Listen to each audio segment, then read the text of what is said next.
Hey, what is up, guys? It's Dark Shadow Vamp back at it again with another video for quick and easy experience and money. This time we're going to the brand new map. We're heading to the land down under. That's right, we're heading to Australia to the Emerald Coast. This map was just released yesterday, so if you have yet to get it, I highly suggest it. This is a brand new map with opportunities to hunt our brand new great one, the fallow deer, and also the great one, red deer as well. But, like our previous videos, we'll be going through the story missions and talking about the map itself. It's a beautifully well done map with some familiar species and some new ones as well. So grab your firearms and let's get hunting.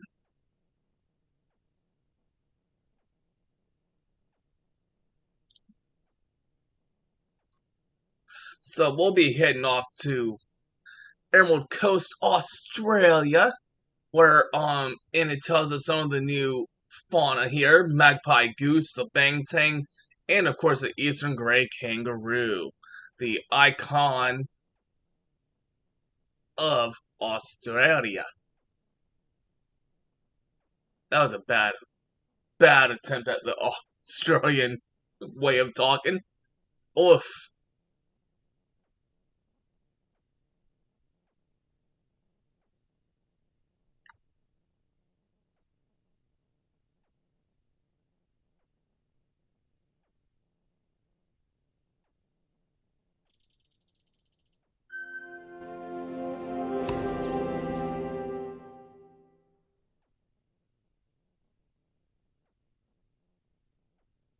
G'day, mate.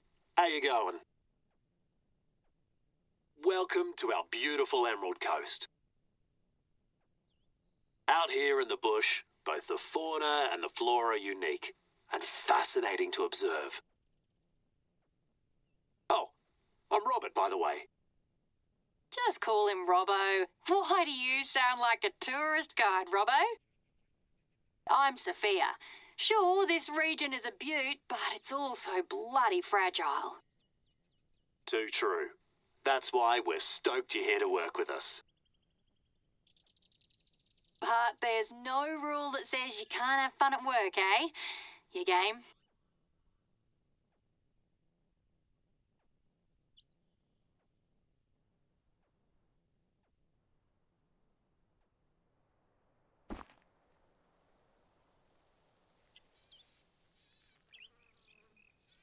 Got some scat right in front of us.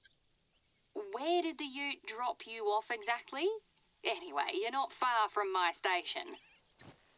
Why don't you climb the fire lookout tower that's close by and see for yourself? From there, you'll see clearly where things are.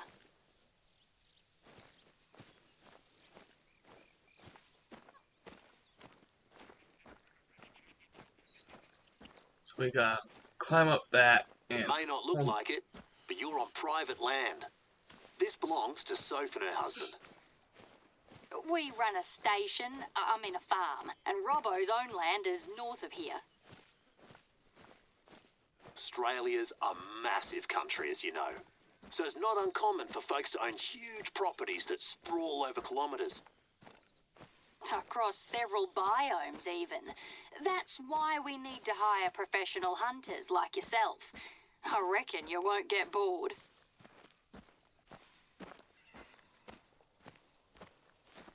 Every time I attempt, and this never fails, every time I even, tried to, like in the past videos, it never fails. I'll start talking and all of a sudden, the character or characters, the game wardens or the reserve wardens just pop up, and it's like, will you let me talk, please? But, I mean, it's just funny when it happens, but, alright, so what I'm actually going to do is I'm going to drop my tent down right there, because we're going to need that. We're going to need it in a little bit. Ugh. And I don't know if this is the game doing this, or if it's my internet doing it, but the lag spikes are here and there, and they sometimes they're, you know, it hits hard, and sometimes it's just like a quick little thing, and I don't know if that's just, you know, the game getting used to the new map or whatnot, but I don't know. But hopefully, you know, I mean, as you can see, this was beautifully So, well how you done. holding up at the fire lookout tower? Quite the workout, eh? Good on you. You almost made it. Once you're up there, take a moment to breathe and enjoy the view.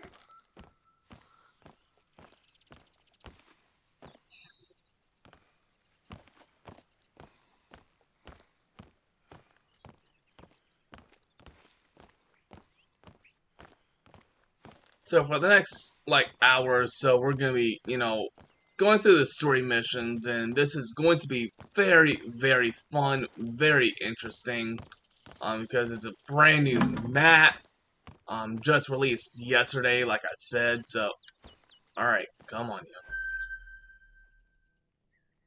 The outback. That's one of the first things they think about overseas when they hear Australia. It's arid and it can be tough out here, especially after the bushfires in the last few years.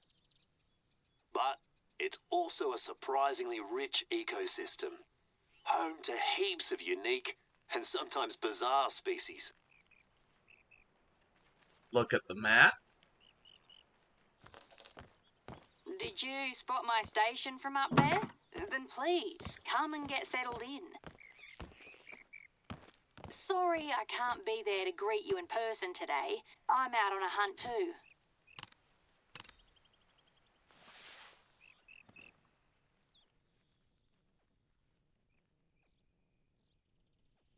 What's that? Ooh, look, we found our first red fox.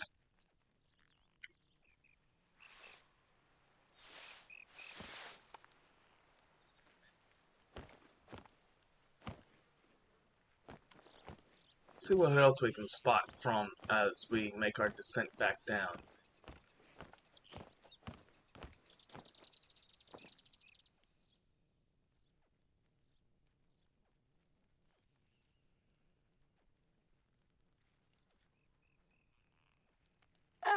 What is there to say about us? Well, Robbo and I are neighbours. Neighbours? How about best mates? Technically, we're also neighbours, Robbo. But yeah, we both grew up here, our folks owned the two stations. In other words, we became mates because there wasn't anyone else around. You even lived in Brisbane for a few years after uni to try to get rid of me, but even that wasn't enough. Too right. We tried everything. A long-distance friendship, crazy jobs, stupid boyfriends. And jealous girlfriends. As a last resort, we each got married. Nothing worked. Except one thing. Having a kiddo. That worked wonders. Anyway, let us know when you're over at Soph Station. Yay, finally I can talk. I mean, now, look at this. Now, I play on Fishing Planet, and I've seen this before for, like, a certain map on the Fisherman Fishing Planet. But to see this, you know, a literal moving hot air balloon is very cool, very interesting. I mean, there's a lot of detail that went into this. Red Fox mating call. Male too.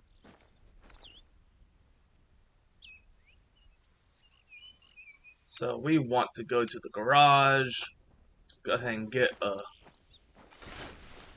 Because now, you yourselves can actually throw some hunting in to this. But after playing on this last night, I'm not going to spoil a lot of anything because I want to, you know, I want this to be like a, you know, inside look at the new map if you have yet to get it. but also to, you know, if you do have it, if you're not sure if there's any hunting at all involved in the story missions, well, you'll find out.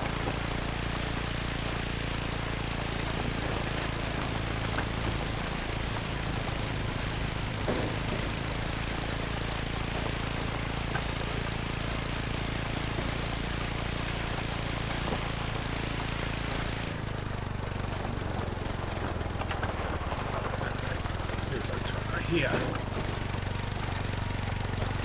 And you'll see me going in and out of the map while we travel. Now, probably wondering why I just, you know, I follow the roads. A lot of times, you know, for me, it's a lot easier to just travel along the roads. Ugh, another lag spike. Just to be able to get, especially when just doing the story missions, you know, seeing where you're going and knowing where you're heading to, you know, makes it easy. You know, kind of makes it easy at least.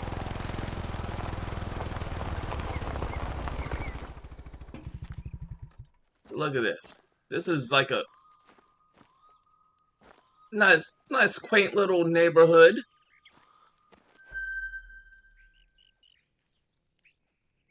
Welcome to my station. It's quiet at the moment, but it can get a little too busy around here sometimes. I reckon it's sort of a hangout for our community. We even have board game nights sometimes. Anyway, your cabin's ready. I've prepared everything for you. Now look at this. This is like a showering, like probably a shower bathroom area here.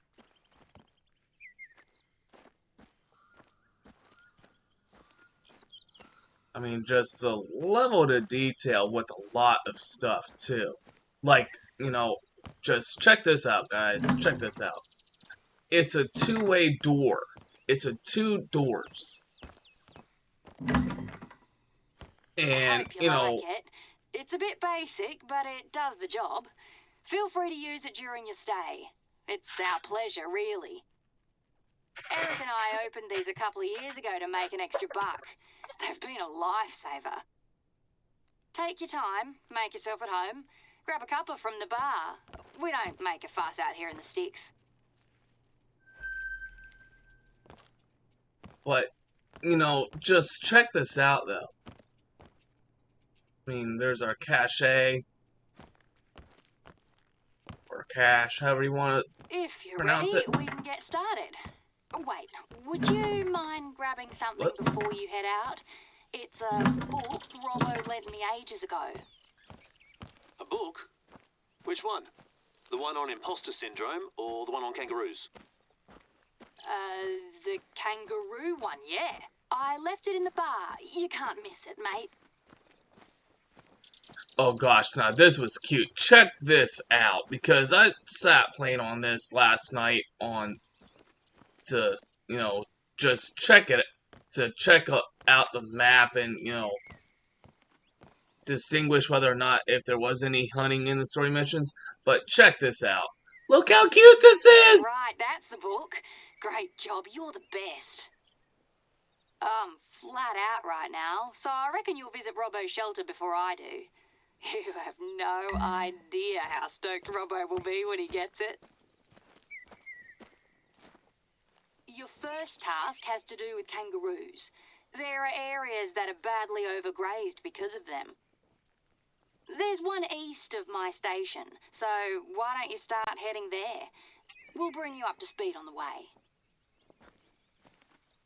So where are we heading? Over this way. Alright.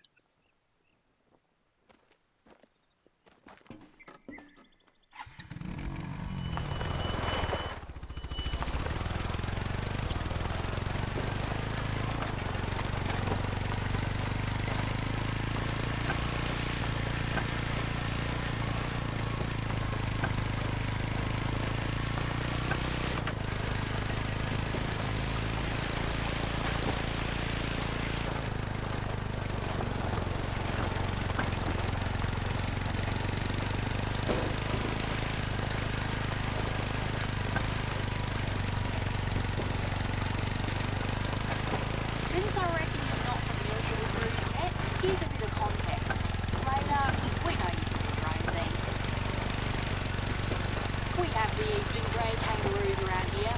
You'll find them in the outback, of course, but also in grassy bushlands. They're a very important species in Australia, but they don't have a lot of natural predators. So they can easily be in overabundance and cause overgrazing.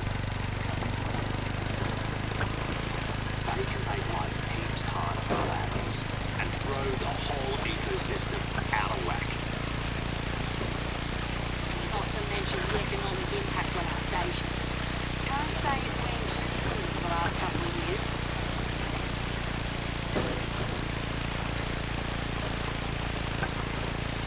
But yeah, we'll definitely be traversing into some unique spots. I think we just saw some kangaroos. Yep, look at them go.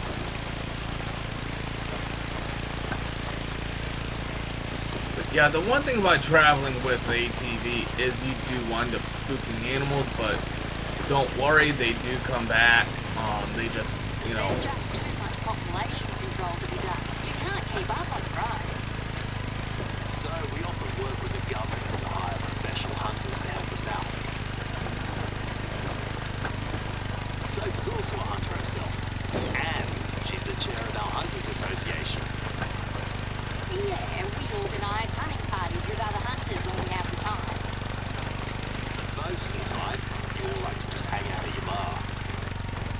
That's part of the fun. Our community's not too bad here.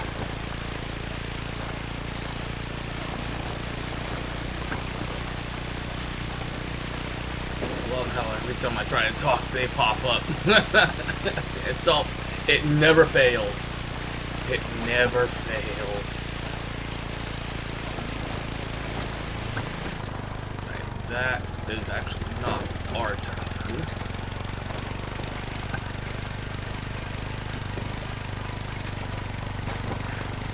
But I mean, just check this out though.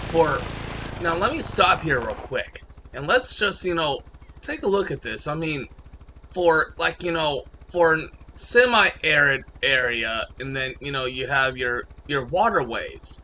So, you know, it looks Turned his folks' amazing. station into a wildlife sanctuary a few years ago. Yeah.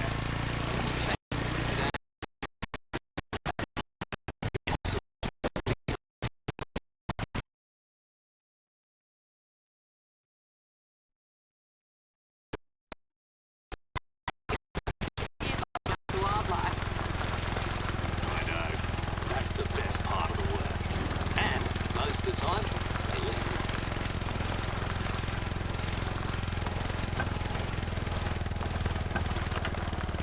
Ooh.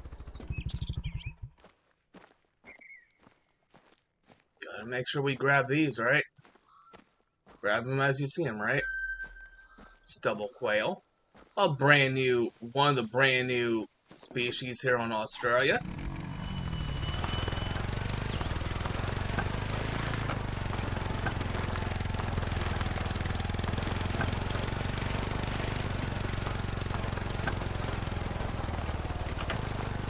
First, try to spot a roo from a distance without spooking them. Your best bet is to climb a fire lookout tower. Another workout for your calves, I'm afraid.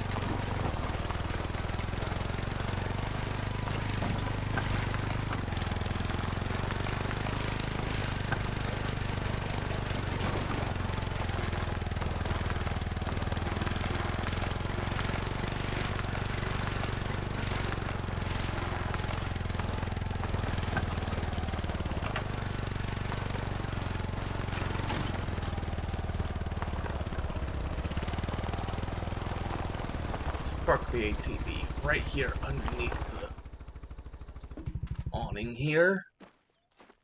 And we get to climb all the way up.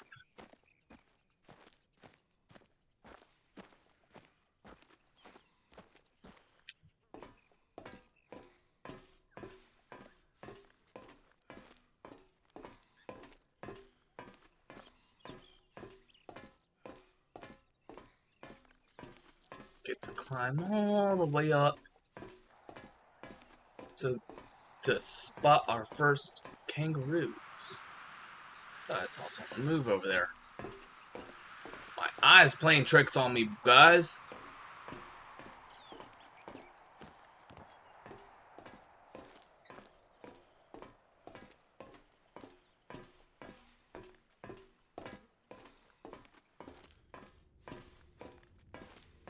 Great. How's the view? Take out your Alright, binoculars and try to spot a kangaroo from up there, for starters. They Ooh, usually we got roam the outback, got a so you kangaroo should be able call. to spot one. If you can't see any close by, you'll have to get out in the bush and track them down. Look at these guys. Just look at them. Good. Ain't it beautiful? But before you start, there's a couple of things you need to know about kangaroo shooting. We have strict shooting regulations in Australia. What's legal or not to shoot? What's the right caliber and ammo for each species?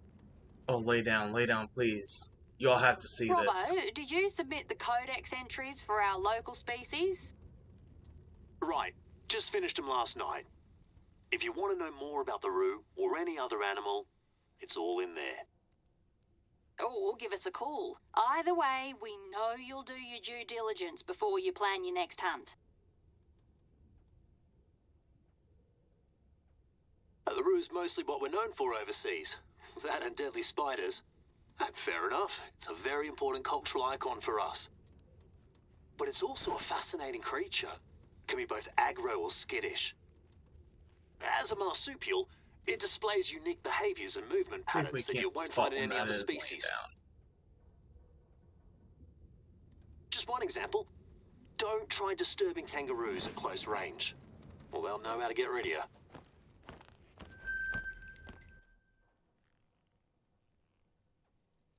And get this lookout point.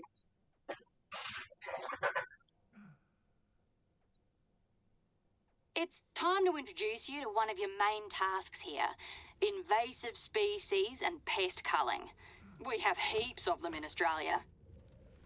Some are native, quite a few were introduced. They come in all shapes and sizes. I'll show you my tea fields. You'll see the mess pests can do and why they're a major problem to both the ecosystem and the economy. I've tagged the location on your hunter, mate. Can't wait to see you in action. Talk later. I wanted you guys to actually see it, what it looks like when a kangaroo is actually resting in its resting pose, because oh my god, it is actually so cute. Oh, and as But- agreed, to help you in your task, our Hunters Association is happy to offer you a varmint rifle. You can just go collect it yourself. I've left it at an outpost close to where you're going.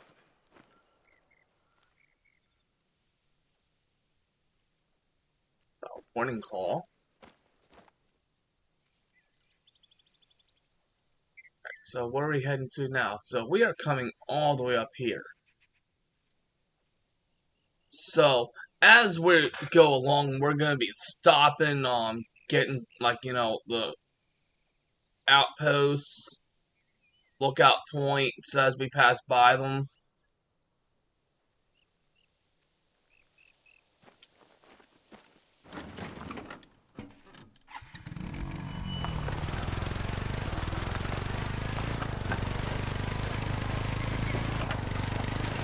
But again, just look at this beautiful scenery, guys. People thought it would be fun to bring deer over and hunt them, just like they did back in Europe. Soon enough, they thrived in their new environment and started competing with native animals. Yeah, within a few generations, deer populations were out of control. And that's just one of the many biodiversity challenges we have. Just in the last decade, we lost tons of threatened species.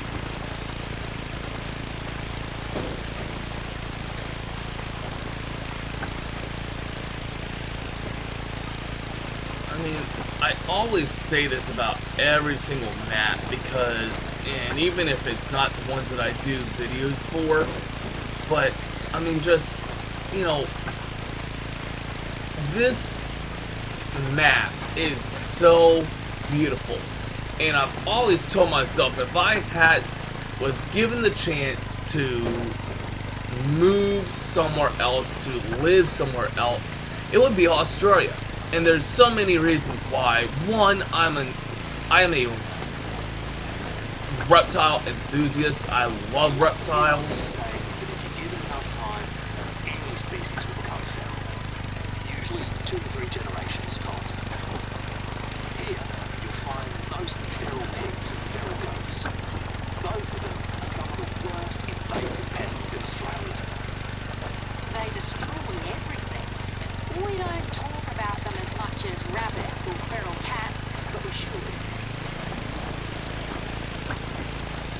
rule of thumb is, if it's feral, it's okay to shoot, because you'll be doing nature a service.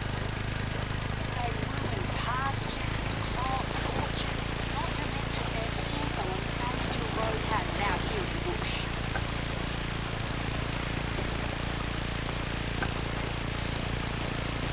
But back to what I was saying though, but Australia holds a lot of beautiful but dangerous species of reptiles. So, and with me being a reptile enthusiast, self-taught herpetologist, that is a study of reptile and amphibian. For you guys that don't know what herpetologist or herpetology means, but just, you know, the opportunity, you know, if I were given that opportunity, I would definitely take it.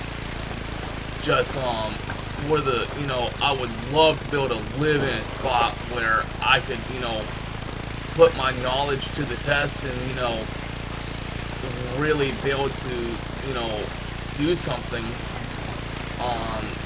with my time as well. Besides just, you know, and I love making videos for you guys. I love live streaming for you guys. Uh-oh. We're about to smack into a fence there. But, I mean, it's, you know, the level of detail that they've done with this map, you know, there's quite a few of the lookout points. Some of the outposts are just so well done. And also pay attention to the trees, because some of those trees, if you've ever been to Australia, or if you've ever seen, like, you know, documentaries or movies that are, you know, based in Australia, you'll notice just that insane level of detail to the bases of some of these trees.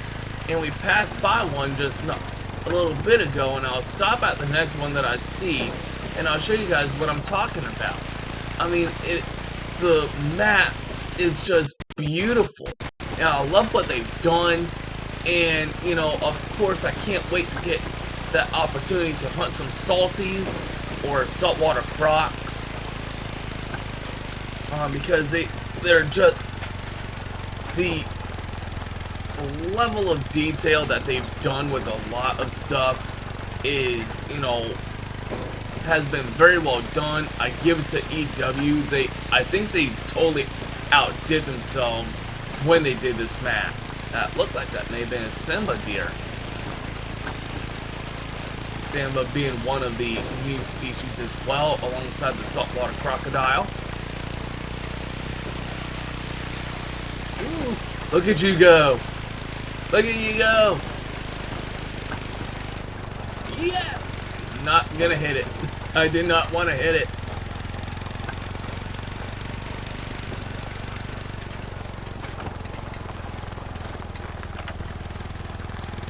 So like I said, we will definitely be stopping and, you know, getting our lookout points and outposts.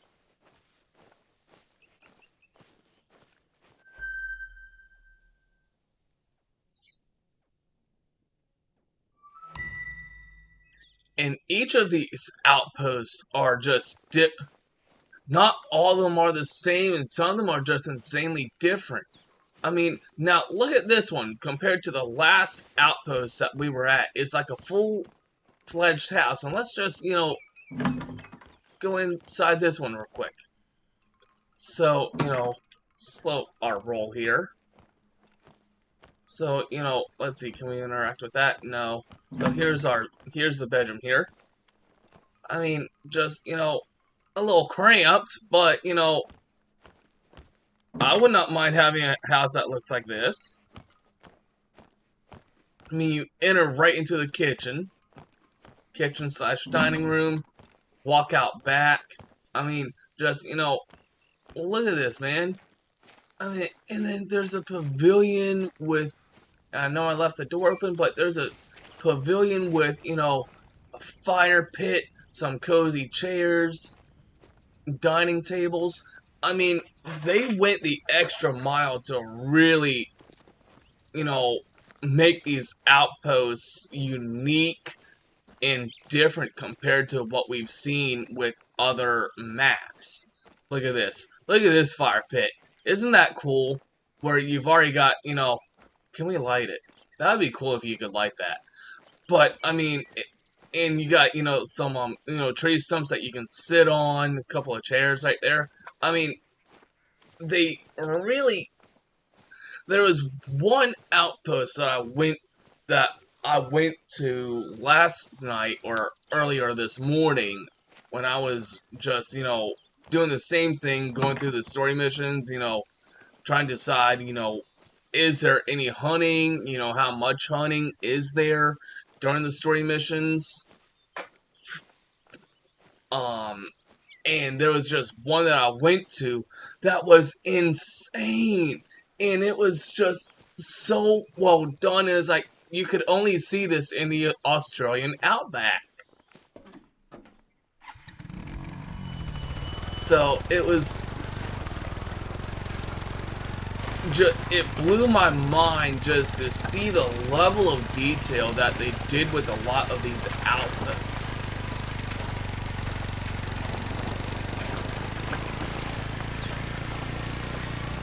And if we pass by it, I will most definitely show you guys the outpost, but I'm not sure it's in the areas that we would be going to. But if I happen to, you know, come across it again, I will definitely have to, you know, do an extra side video just to, you know, let you guys see just the insane amount of detail that they did with the outposts. Uh-oh, we're crossing over water. We're going to be crossing over through some water here.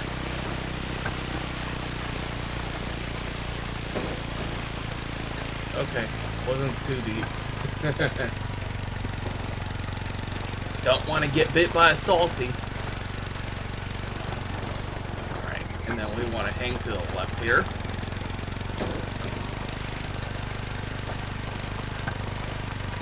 So I'm sorry I'm going in and out of the map like every so often, but you know, traveling, you know, we could just, you know, make a beeline straight for that marker, but you never know where there's like a drop off, where it's like a sheer drop off or whatnot. So, and that's why I prefer to travel along the roads if I can, especially, you know, just, you know, if you have a story missions that just have you, you know, going and interacting with stuff, no hunting whatsoever, you know, it makes, to me, it just makes more sense, you know, just travel along the roadways.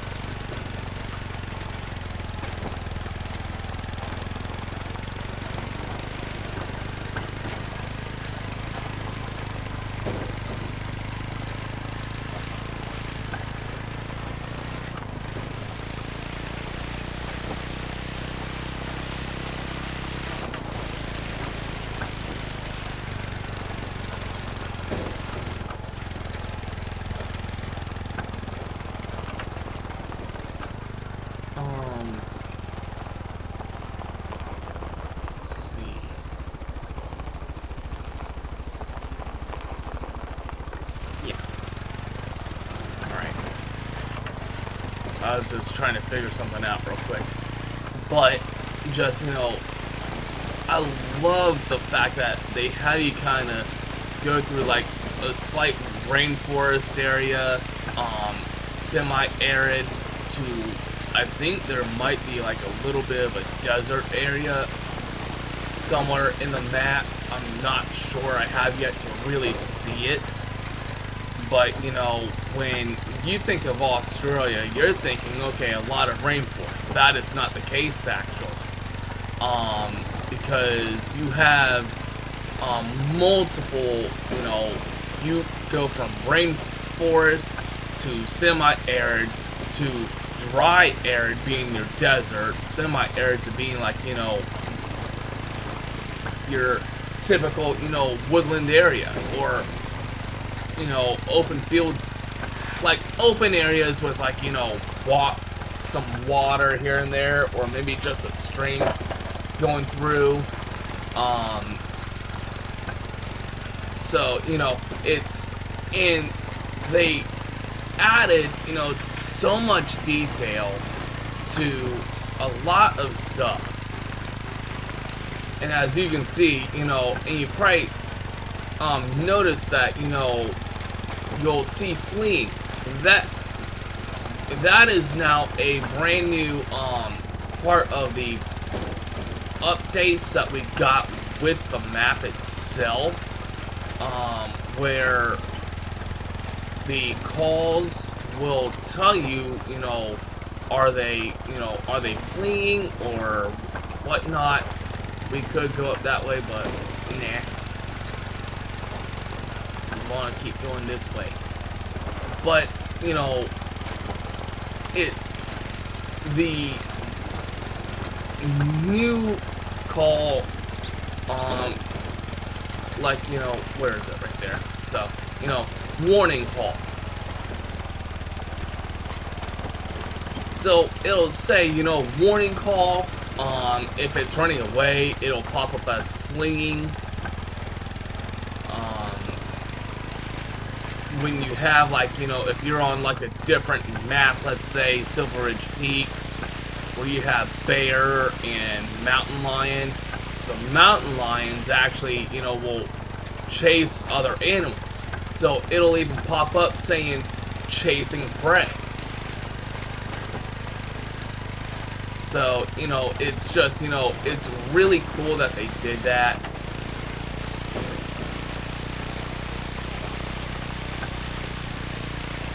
But just, you know,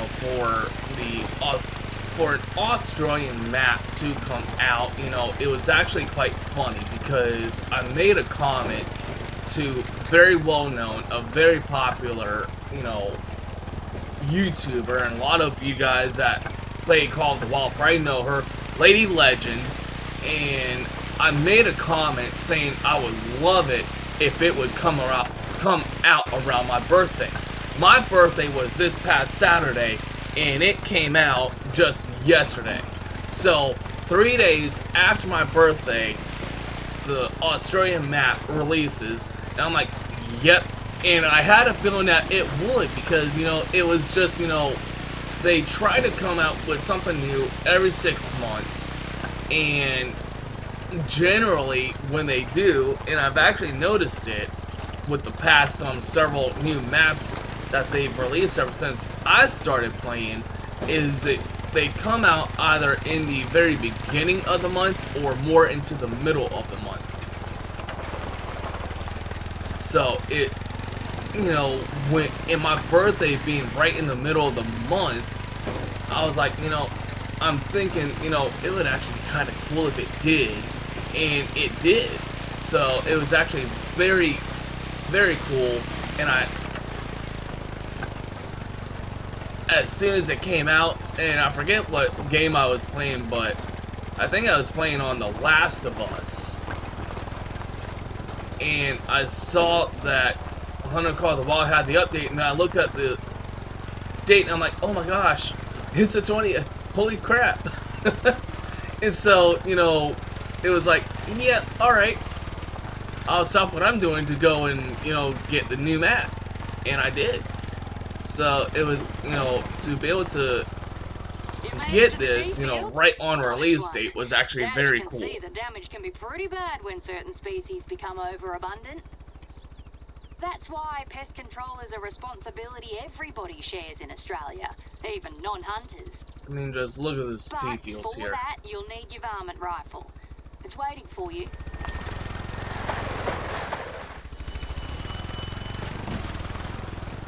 It's the perfect caliber to hunt small to medium animals. The only thing we'll ask is that you take a small target practice test. We want to test our hired hunters' skills and competence. Even pests need to be shot ethically.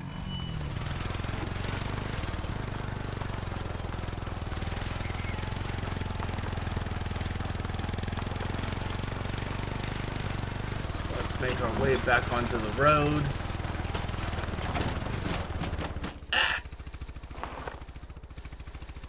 I am stuck.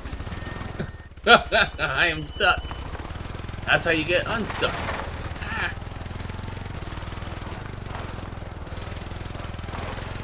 Well, they don't call these off-roaders for nothing.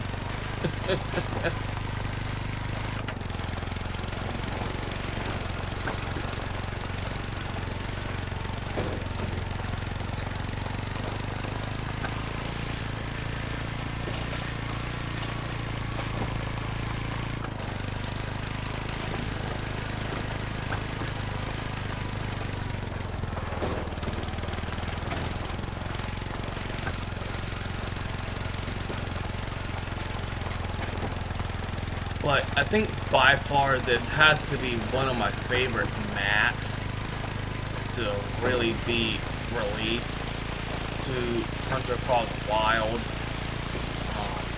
Just with all the unique animal species that came out with it. I think it was, what, a total of like 7 brand new species and then 7 familiar species, I think, that came out with it. Stop and see what this is. Alright, so we got one of the objectives done for that new side mission.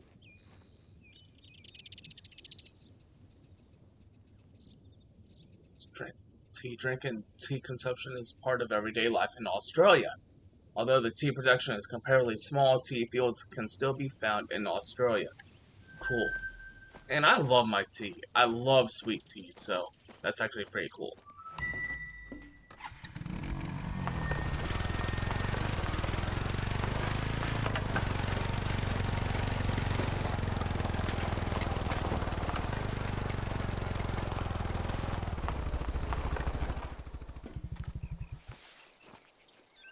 Let's go ahead and claim the outpost.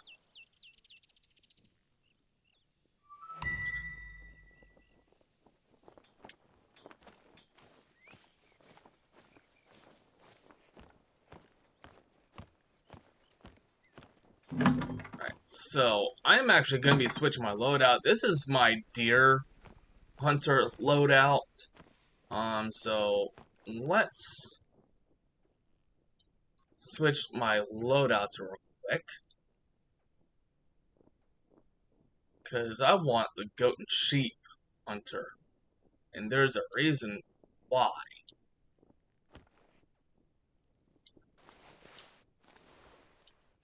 Let's go ahead and do that.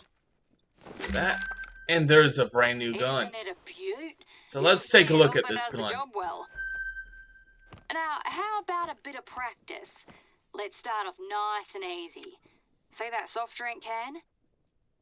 Shoot it and start getting a feel for your new weapon.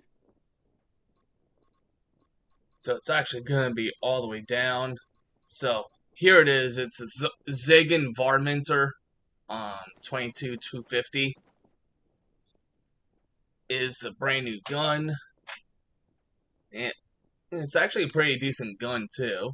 And for what so originally my goat and sheep hunter was gonna run the Salakan, but because this new gun covers pretty much the same like range of animals, I do believe. I don't even have the ammo for it anyways. Interesting.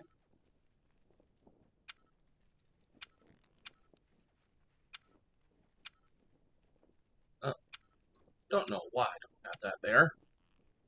But let's take off the Salakan. Leave the Zagan Varminter there. We've got the soft points, but I will definitely be buying some polymers as soon as I can. But let's go ahead and save this loadout.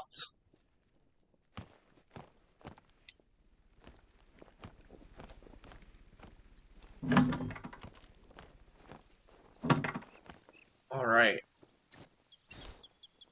So let's get this set up real quick.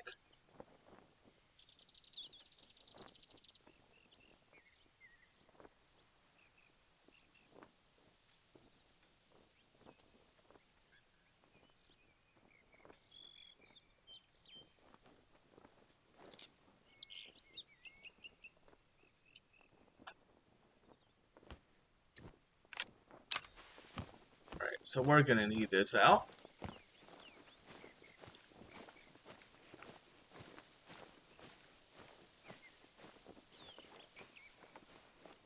So I'm gonna stop behind this rock here.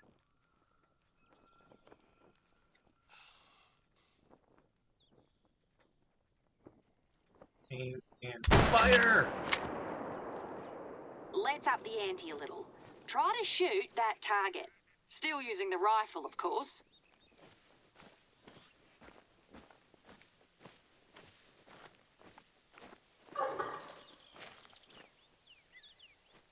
Now, one way you can also study your aim is to just, go completely prone and, pop. Not bad. So, what do you reckon? To me, it's practical, reliable, and lightweight. It may not be the most common caliber for pest hunting, not even in Australia, but it's my personal favourite. Sometimes it's nice to just focus on yourself, your posture, your breathing, your aim. So, if you're game, you're welcome to keep honing your skills. The best hunters are the humble ones, if you ask me. Now that that's settled, feel free to do what you do best. Here's a bunch of bounty assignments for you, but no rush. Knuckles. We'll leave it up to you how you want to plan your hunts. Thanks for your help, mate. Oh, look at that. We got a level up. So let's go ahead and head into our skills real quick. So what skills do we still have yet North of to the get? river, it's mostly my property. Let's see. I can't wait to show you the sanctuary. Really not Wait, gonna bother with Ramo, that one. I've got an idea. How Definitely about want we to be take able our to mate on a little detour? Have that. Let's look at We our could ambush introduce you to a skill fun tree real tidbit of quick. Aussie culture. A folk song so called we've got all- Waltzing Matilda. Got the more the merrier. And this is where I'm pulling in a lot of my What money. have you got in mind, Soph? A billabong. Right, Because I if- know which one. Check out that location I've marked.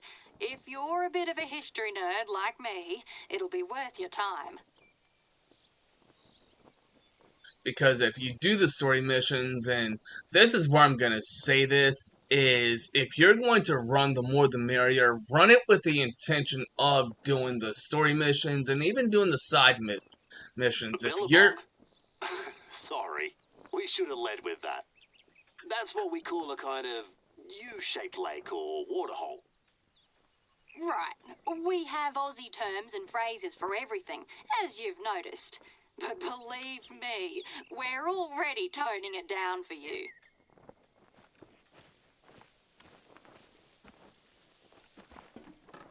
So, what's your plan, Soph? Oh, please tell me you're not going to sing. Sing? Oh, no way. But I'll gladly talk about the song and what it means. Yeah, I feel better. I wouldn't want to relive another 2012 karaoke debacle. I love how they pop up when I'm trying to talk. But, here is where I'm gonna say this, is don't run the more the merrier unless if you have the intention of doing the story missions and the side missions as well.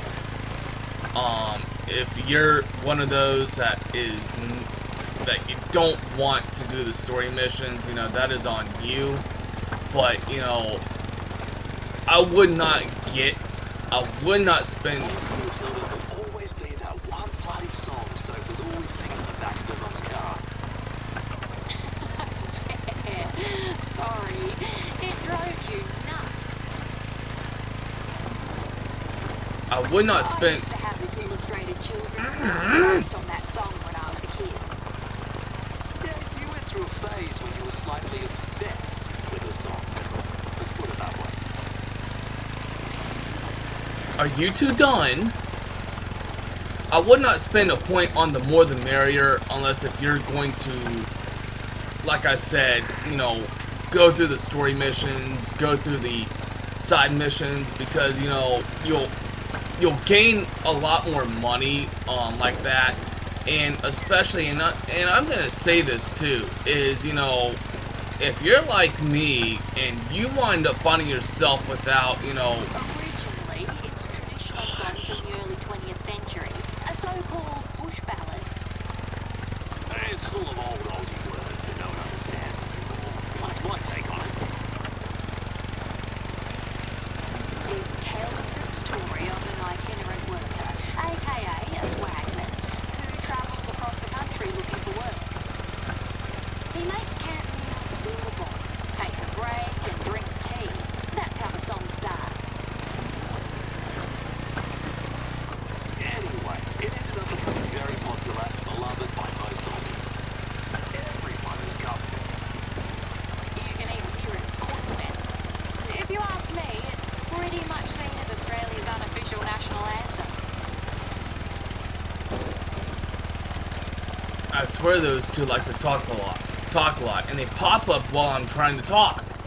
But if you're like me and you like find yourself, you know, running low on ammo and everything, but because, you know, you're either missing your shots or you know, you're definitely getting some good, you know, hit, you know, you're getting your mark, but, you know, you're just running low and you don't have enough money to buy ammo, you know,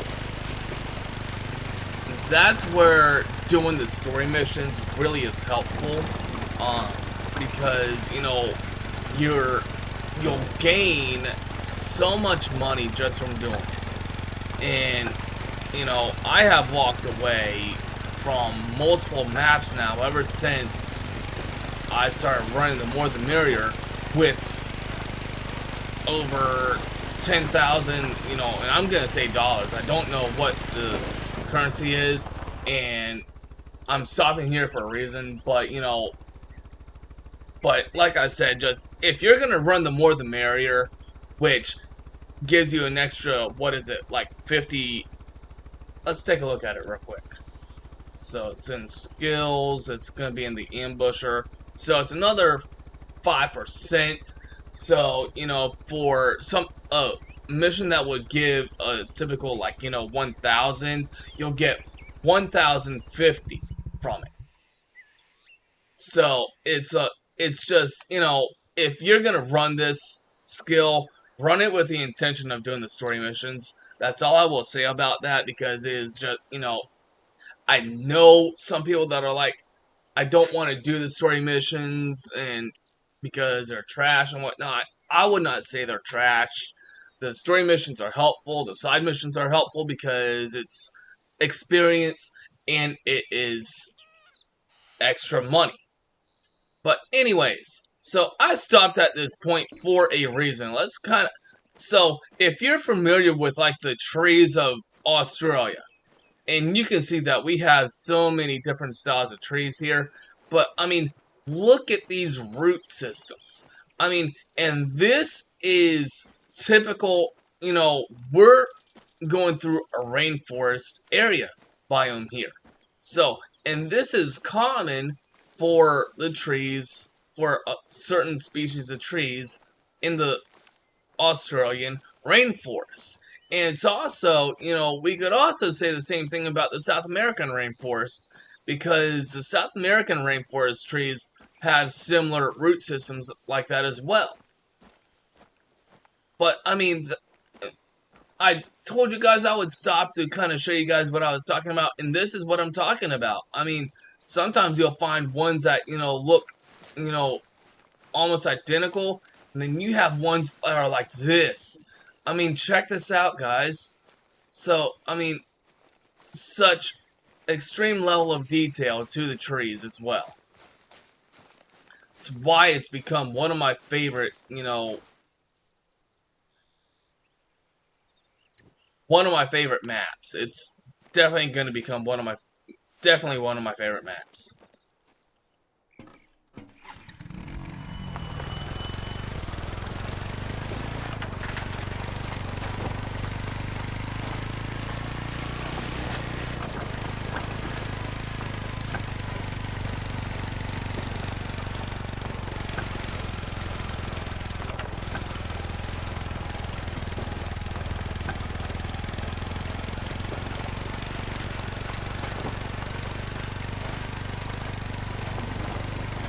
but just, you know,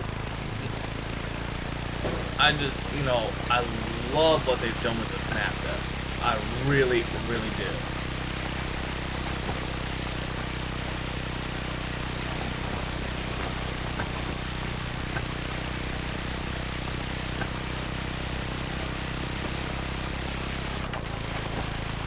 Such amazing detail with the trees, amazing detail with the different varying biomes that you go through.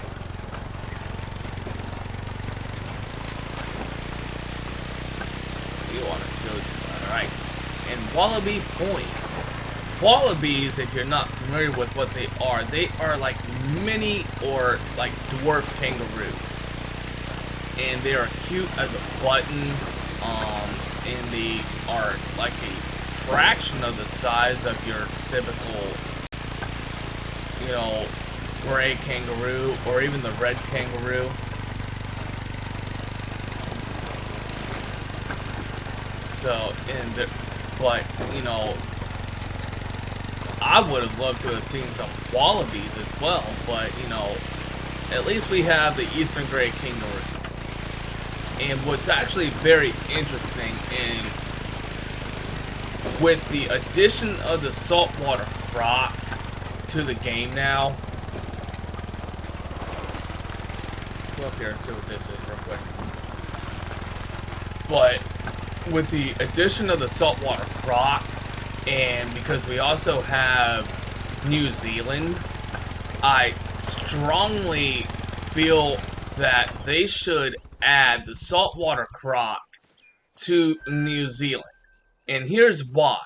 Is saltwater crocs are the only crocodile that can literally cross the ocean and cross through the ocean's waters and not be fazed by a lot of, you know,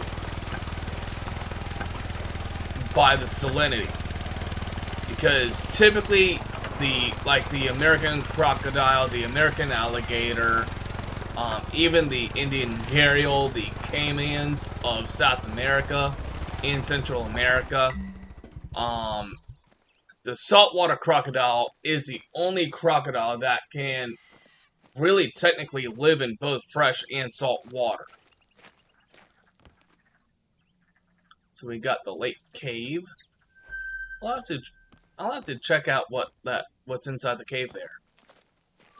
But, you know, just with the addition of the saltwater croc to the game now, I feel like they really should add the saltwater croc to New Zealand, just for the fact that, you know, one, you know, it's not a common occurrence, but it is on the rare occasion that they actually do reach to New Zealand. And New Zealand is not too far up, is quite a ways from Australia, but not too far for a salty to appear. And salt waters travel through the, oh gosh, the Indo-Pacific portions of the water, of the ocean. So, you know, and New Zealand is in that general area as well.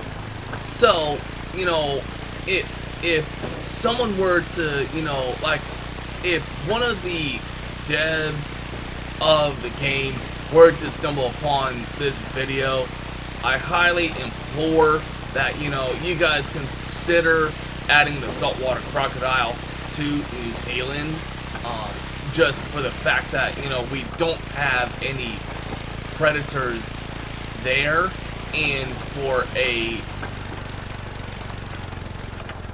the chance to have a predator in the New Zealand map would be amazing. Let's see what's here. I feel like it would be a welcomed addition to New Zealand to have the saltwater croc. I really do. Just for the fact that, you know, like I said, we don't have any predators there. So, you know, to have the New Zealand as a second location to hunt the saltwater crocs would be actually kind of cool. Now, when it comes to, like, you know, if we were to see a second African map, I think that we need to see the addition of the Nile croc with that. Or a species of African crocodile, and there's like 2 or 3 species of African crocodiles. So, you know, I would love the chance to have a second spot for the saltwater crocs, and then, you know, like I said, if we were to see a second African map, the addition of the Nile croc would actually be rather cool as well. Was that? It was. So, I love doing this, and this is one of the reasons why I kind of like even, you know, running around on the ATV, especially running along the, you know, the roads. You know, you wind up finding, like, you know, rest zones, feed zones, every now and then the occasional drink zone, depending on how close you are to a water source.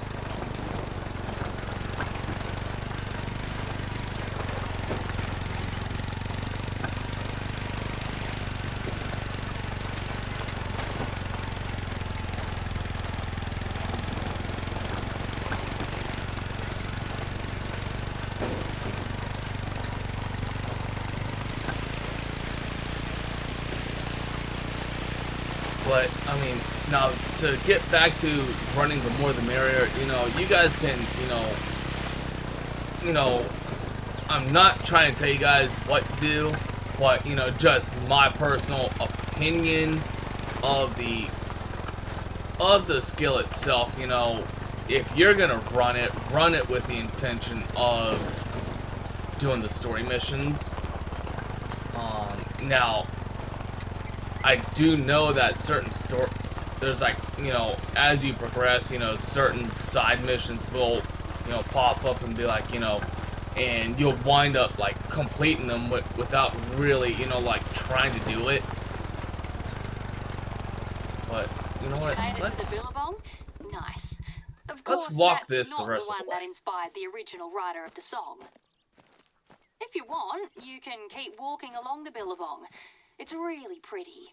A bit further away, there's one gorgeous spot you should check out.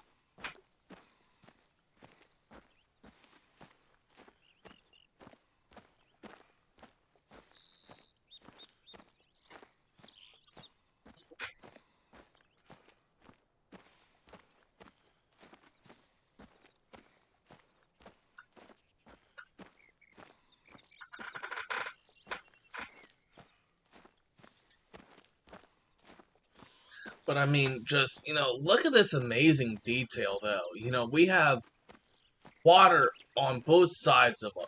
Like, you know, a little further, you know, there's just, you know, water on both sides. So, you know, this makes a perfect, you know, spot to, like, you know... That's got to be one of my favourite places in all of the Emerald Coast. Used to go there with Mum all the time before she became ill. Back to the song, swagmen carried all their belongings in a sort of bundle, which they nicknamed a Matilda. In the song, he stops to take shelter under a eucalyptus tree and starts boiling tea. Wait, so what's the deal with a jumbuck? Isn't the man capturing a sheep? Exactly. He tells the sheep, "You'll come a waltzing Matilda with me," which means you'll travel with me. Oh, right. And towards the end, the lyrics get really weird, don't they? With the police and everything. The police come to arrest him for stealing the sheep. So, in order to escape them and not be caught alive, yeah, he throws himself in the billabong and dies. And at the end, his ghost comes back to sing the chorus. What's your point, Robbo? Nothing. Gotta love these old stories.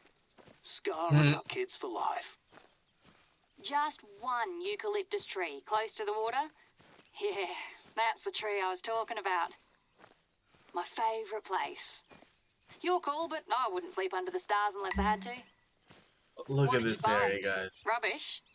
How much? So much for the history and culture chat, I reckon. Back to reality. Lucky you went there. God knows how long that rubbish would have stayed there. Would it be okay for you to collect it all? Last month, we found an area by the river littered with disposable vapes. That's the new thing. Those things are bloody toxic. They leak all kinds of chemicals in the soil and water. All rubbish can be a major hazard to wildlife anyway. You don't want to know what condition some animals are in when I find them.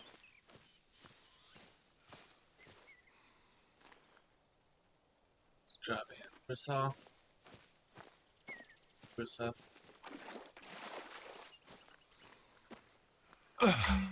You know Yow. what, mate? We're bloody grateful for... What? You got bitten? By a spider? Oh, mate. All right, don't panic. What did the spider look like? Was it a big black spider or a redback spider? No? Are you absolutely sure? Good. In any case, we need to see a doctor, just to be on the safe side. Sit down and don't move. I'm coming to get you.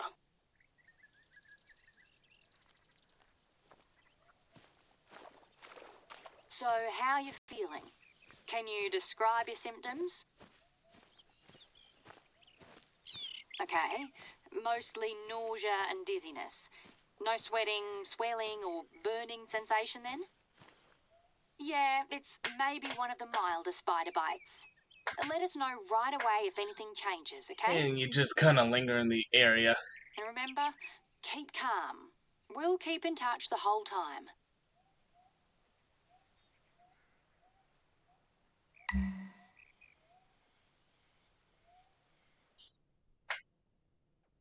And that was why we left the ATV four-wheeler where it was. G'day, mate. How you going today? Great. Thank goodness you're feeling better. According to the doc, you just had some kind of mild allergic reaction. But she said you have nothing to be worried about.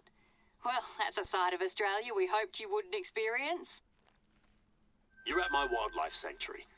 Make yourself at home. Feel free to look around. Close the door. You sure you're feeling better? Okay. Well, if so, I could use a fresh pair of eyes to take some good photos of the sanctuary. Let me just send you what kind of photos I need. There. You should see the details on your hunter, mate. I appreciate it, mate. But take it easy, though. It's not nice to get a scare like that.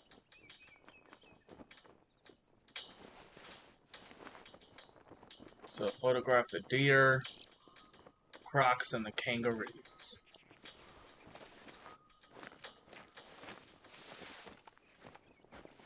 We had a couple of not-so-great years financially. Right now, it's just me and Lizzie working full-time. Plus some seasonal staff working part-time.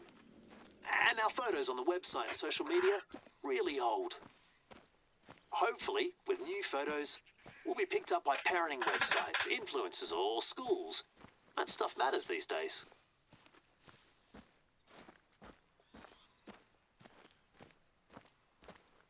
Now check this little area out right here. Isn't this cool? But we're about to see some crocs. We're gonna see like 1 or 2 deer species, I think, and then some kangaroos up close. Exciting.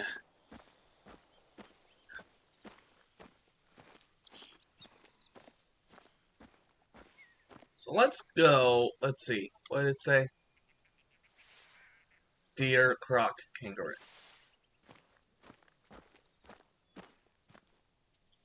Let's start with the kangaroos. I do believe the kangaroos are off to our left right here.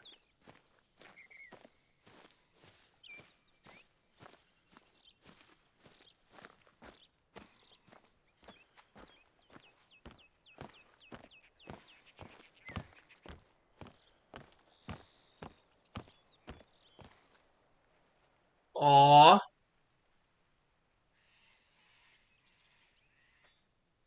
Look. Look at how they actually lay. Isn't that cute? Alright, so let's... Look at that. It actually stretches out too. Oh, I love it. There's one solo one over there, but let's get a picture with just, 3 of them. So, how many school visits have you got lined up, Robbo? Oh, I don't know. 5 or 6 next week. Not bad. She'll be right, mate. Oh, I hope so. Oh, one of the visits will be our old kindy. Check these big boys out over Oh, here. that's cute. Good luck with all the screaming kids, mate.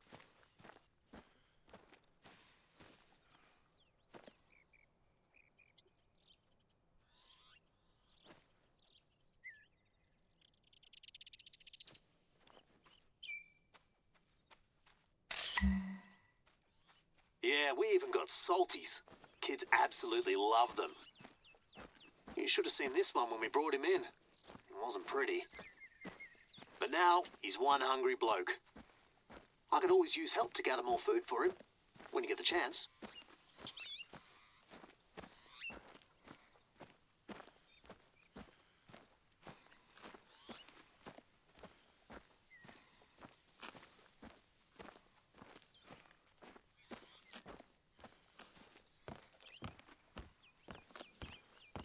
So it looks like we've got 2 platforms to be able to take a picture from. So it looks like we got some, let's see, can we spot and see what they are?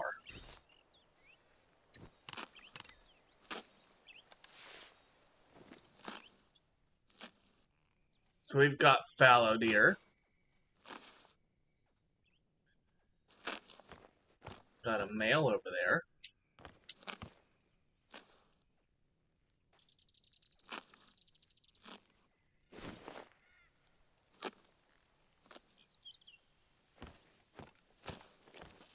Let's go over to the other one and other landing spot, and so we could either take a picture of the fallow or come over here.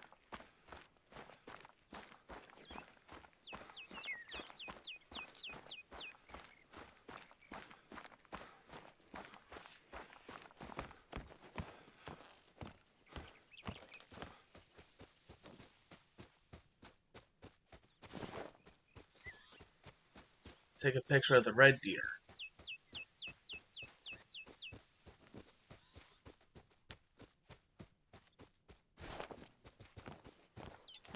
You know what? Because when I did this last night, I did the red deer. Let's go and do the fallow. Let's go get a picture of the fallow deer.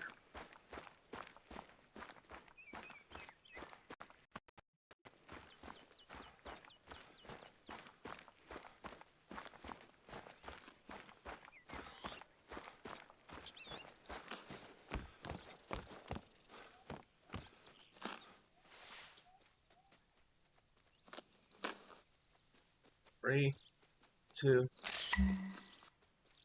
Oh, I've got your photos, thanks. Let me take a look. Oh, nice one. They look awesome. Oh, I'm sure that'll help us reach more people and make them excited about visiting the sanctuary. Even adults are never done learning, and all species deserve compassion and respect. As long as someone out there will listen, I'm happy. That was always what I wanted to do with my life. Hey, while you're still at Robbo's Sanctuary, don't forget to drop off the kangaroo book, you know? Just leave it on the bench near the deer pen or something.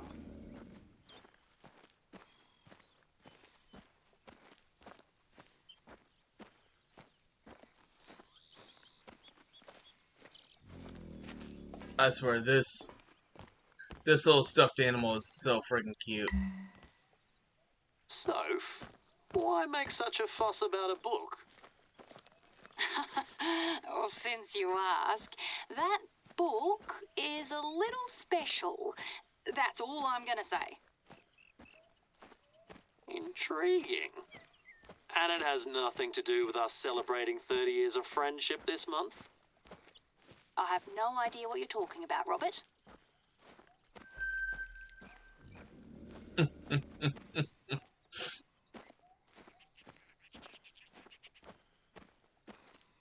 So let's stop over here and see, you know, if we Hey, see mate. anything. As a coincidence, I've also got our book for Soph. If it's all right with you, could you please take it with you before you go?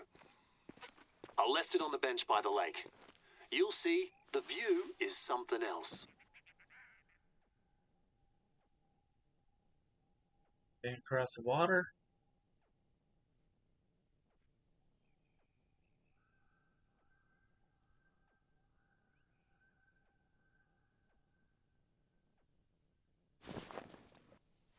Nope. Alright, so we've got... Let's get this. So check this out. Waltzing Matilda. So, what am I getting this time, Robbo? More craft beer like for our 25th? I have no idea what you're talking... Oh, crikey. There's been a sandbar sighting. Right, just got the notification too. Well, at least we've got an approximate location. Can you go and confirm that sighting, mate? Look for tracks, or even better, spot the animal yourself. Alright, so we either need to spot the sandbar deer or just find tracks of it.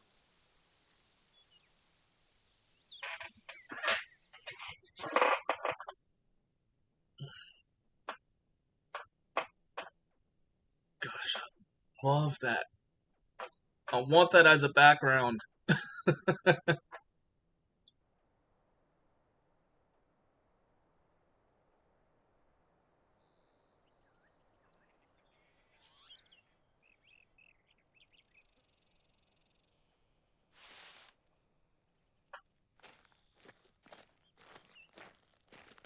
Look, Robbo, you've heard it before, but you gotta find a way to let work be work, you know? I know.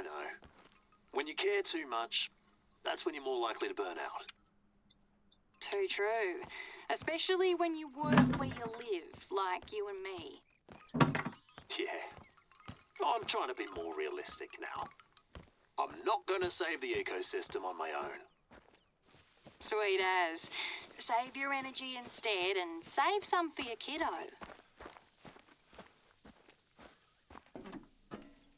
Alright, let's go find that sandbar deer.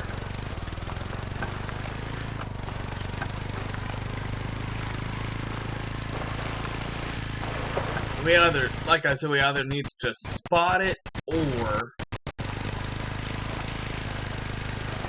we need to just find evidence that it's been there.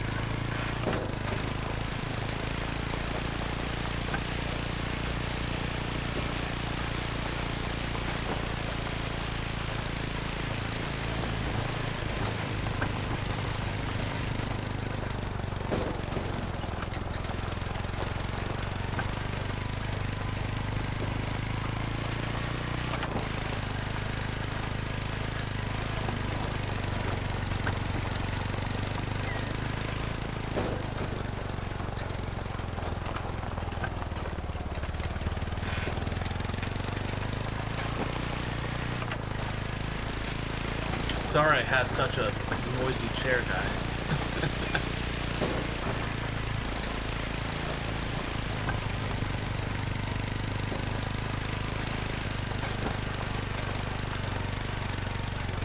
Those were the kind of trees we saw in that loading screen.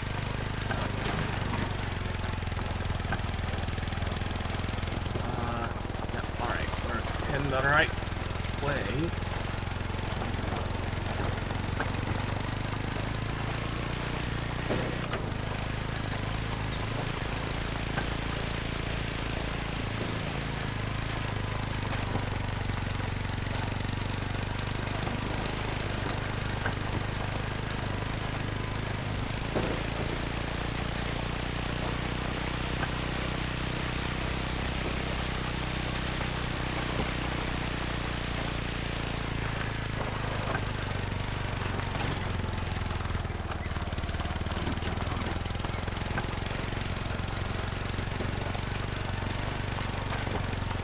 car doors. I don't know if it was my neighbors or if I got someone in the driveway.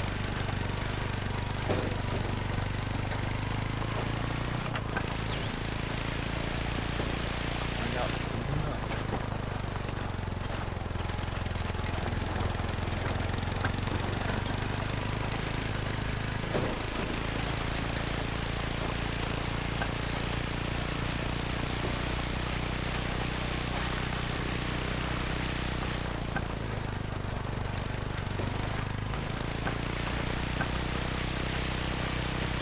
They did such an amazing job with this map. That was a little interesting. ATV was kind of clipping into the bridge there a little bit. Alright, so I'm gonna get that lookout point real quick.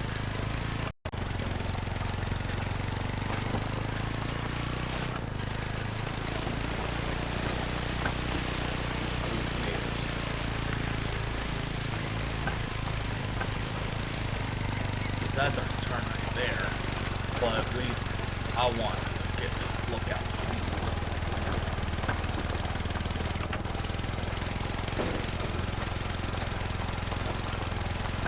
Yeah, getting your lookout points and getting your outposts is a big part of, just, having spots to fast travel to.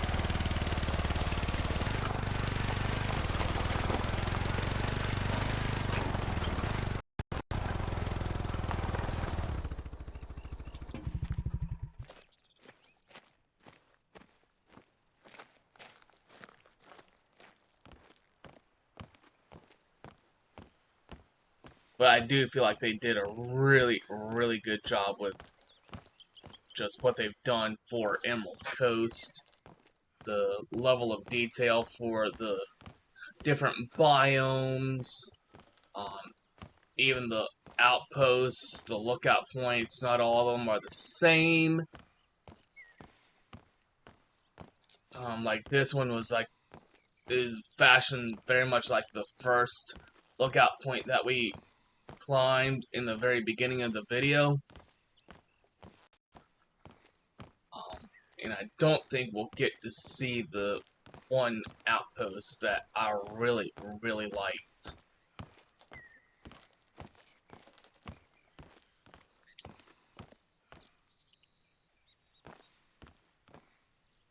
Somewhere down there.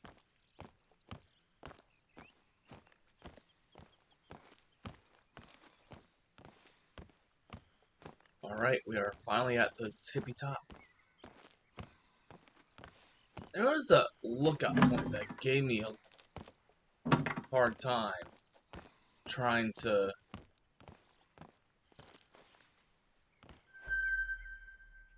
don't think it was this one. It was a different one, but there was one that gave me a hard time trying to, get it to, where it does that, whole panoramic, ordeal. Don't think it was that. What? You know what? Because that is, no, I do believe that's not the one, but I'm gonna go and grab that, and then we will make our way back. We'll see what's there, and then we'll come up here and check out this sandbar deer sighting.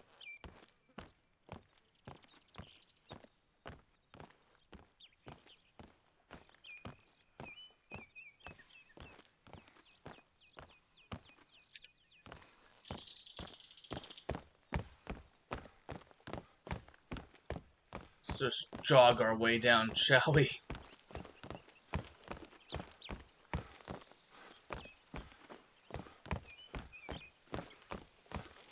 How'd you trip and fall? Falling down the darn outpost. Or lookout point.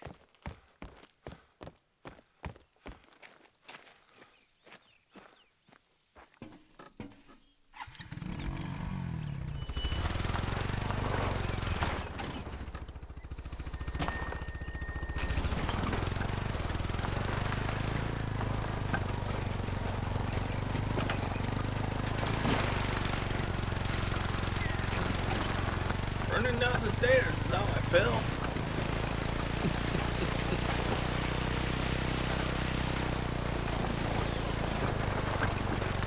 Go ahead and cut down here.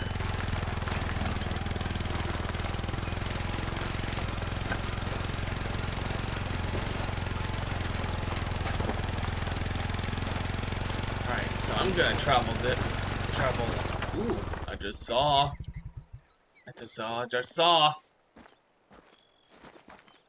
Right there. Another resting zone for the Red Fox. And that's gonna be something else I do plan on, doing a video with is, how to hunt using not just the drinking zones, because, very much like, with the, and I'm pretty sure it's gonna wind up just like with the American alligator, the saltwater crocodile is going to be very much the same way. You'll want to get them while they're resting, even though you probably could get them while they're swimming, but 9 times out of 10 you wind up losing your trophy because you shot it and then it just sinks and it doesn't, resurface. So usually you want to just pop a gator or a croc while they're resting.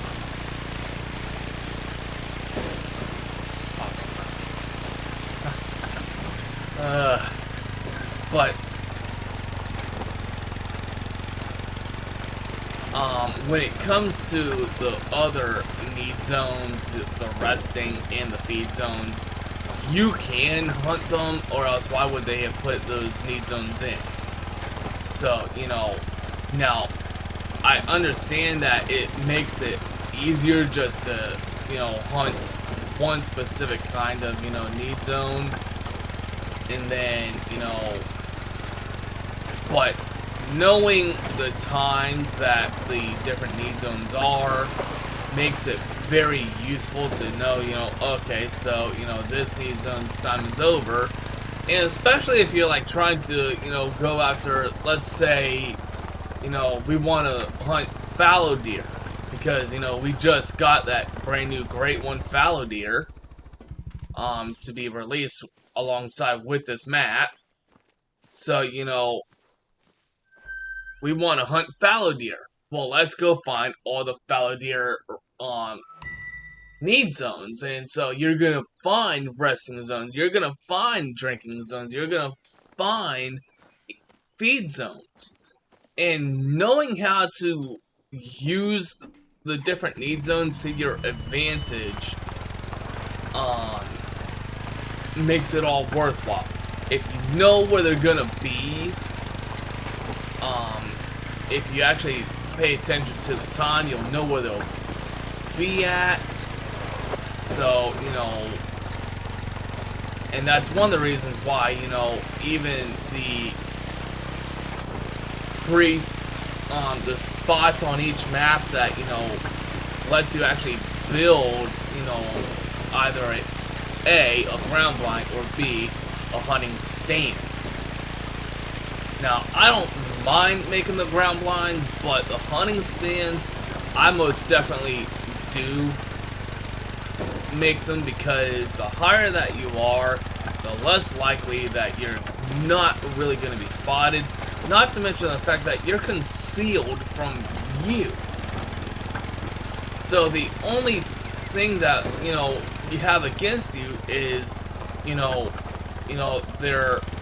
the sense of smell. So, unless if you're smart about your approach,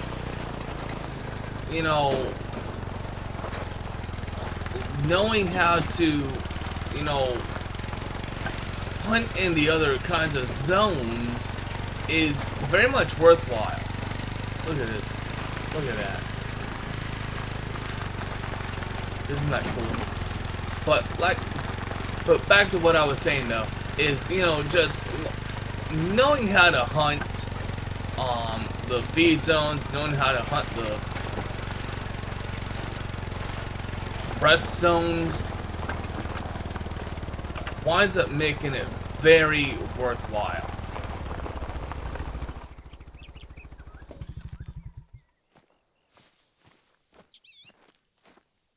So let's get this. This is also part of that side mission. And I'll show you guys what side mission that is here in just a minute. For a second. So Stonefather Mountain, standing at 273.4 yards high, Stonefather Peak has an imposing presence in the area. While formidable and intimidating to us humans, a great amount of animals and insects make its cracks and crevices their home. So like bats, any kind of insect, and even birds. So let's take a look at that mission real quick that we're kind of pecking at a little bit. So so stopping at a lot of these spots, you're going to just wind up, completing side missions over the course of time. So in some of these are like, you have to, take a picture of a stubble quail within pretty much 50 yards, or pretty close to it. Step by step, harvest 3 feral goats or pigs, and that's just to be able to feed the hungry crocs back at its animal reserve. Harvest 10 feral goats, harvest 10 feral pigs at night. War on pests, so harvest 10 red foxes with any shotgun, access deer with any rifle. Oh my god. This is gonna be fun. I had to get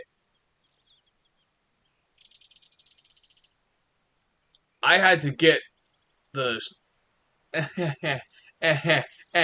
no. This'll be fun. That'll be fun. But what's actually quite interesting is because the way that I have my loadout set, so there's 3 different sets of deer right here. The axis deer, fallow, and a hog deer. So, I can, tweak that loadout to have a handgun on it and a bow. And all these loadouts, and I'll show you guys my loadouts at the end of the video that I have so far. I kind of, and it'll probably wind up being like a separate video that I will show exactly every single, like, loadout that I do. But, to kind of give you guys an idea as to how you can use the loadouts, because it's really cool with what how they added that ability to, you can save loadouts, you can name the loadouts to be whatever you want. And there's certain maps where, like, it's like mirrored, like, classes where you have, like, like maybe class 1 animals, class 2 animals, no class 3, some class 4, maybe, like, and so, you can like, have one loadout for, like, 2 or 3 maps that have pretty much all the same classes on them. Or, you can do what I've done and kind of generalize your animals, like, the feral goat, like, for the goat and sheep. And I'm also adding to that goat, sheep, and kangaroo, because kangaroos are a class 4, and most of the goat and sheep species on the game are either class 3 or class 4. So, knowing, you're just, having a general idea with, how to use the loadouts is very useful, very helpful. Alright, so now we need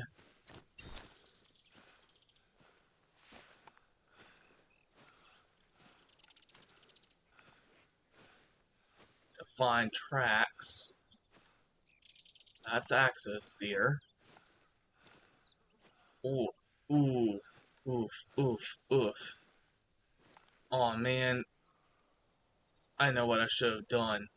Dang it. Alright, give me a moment, guys. I kind of made a oops. So we're gonna have to travel all the way back.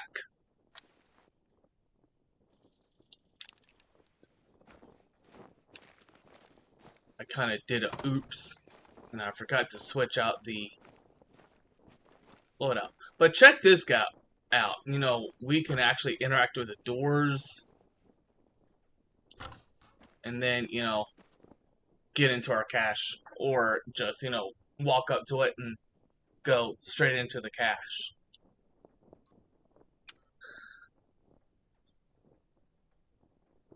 But I want the deer hunter, because this generalized. It's all the different like deer, being, you know, everything from all the species of deer to moose. So kind of like, you know, fallow deer, reindeer, caribou, are all species of deer. Kudu, Gemsbok are separate. Black buck again. So you know, all the different, you know, deer callers pretty much for the sandbar. Sandbar, being effective with the sandbar itself, the Dravian rusa, and the hog deer, roe deer, red deer, sika deer, elk, whitetail, blacktail, muleys, and sika.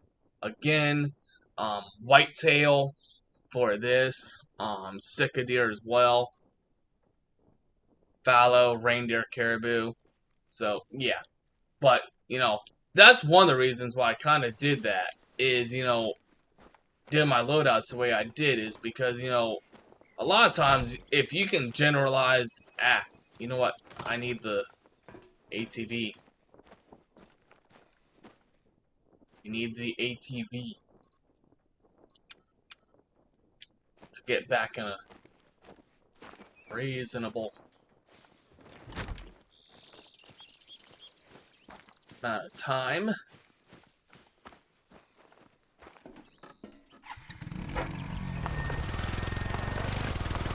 And that's the loadout that I initially started out with anyways, was the deer.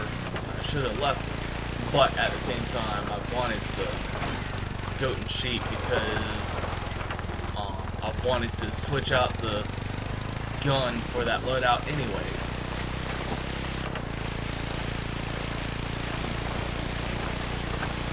But just, you know, they've done so well with creating this map, and I just, you know, like I said earlier, EW outdid themselves with this map. They did a knockout job, bringing some brand new species. Like, I want to say about like 7 different species. We got like 2 or 3 new species of birds, a couple of species of deer,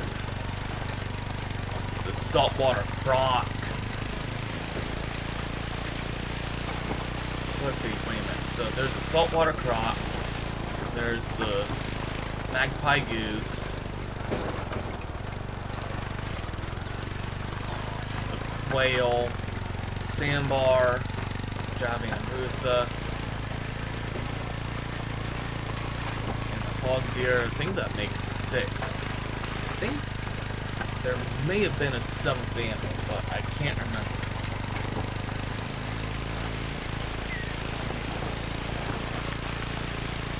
But one of the reasons why I went back and did that is because the loadout has the new collar for the sandbar.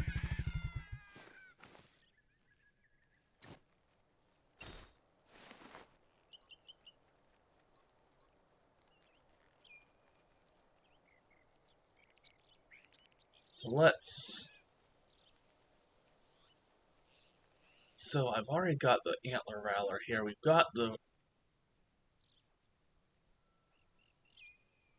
So we need the sandbar.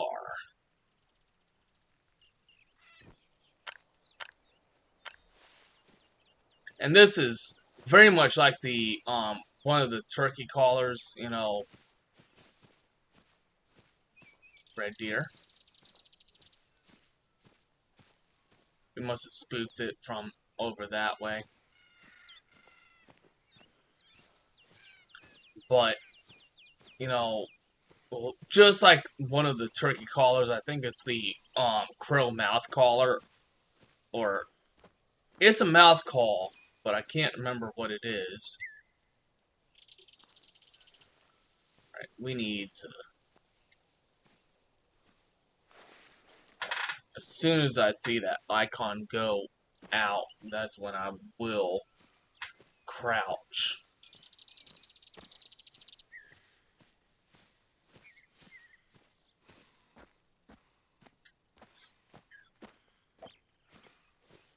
I'm gonna keep yawning.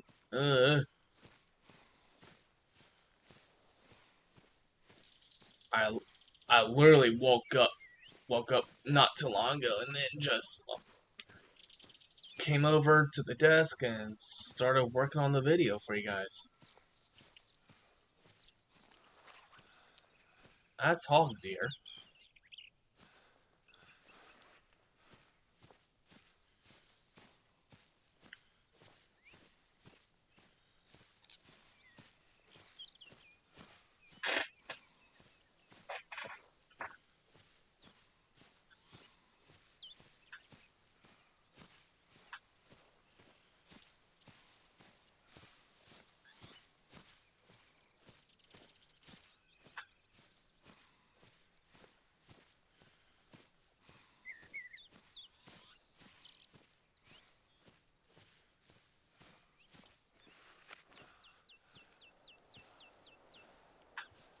Oh, good. Ouch.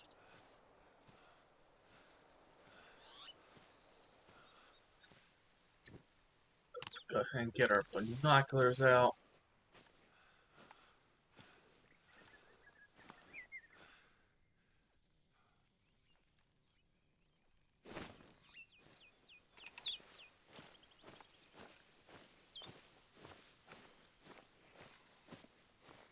Keep standing up, but we do need to get into the general area anyways.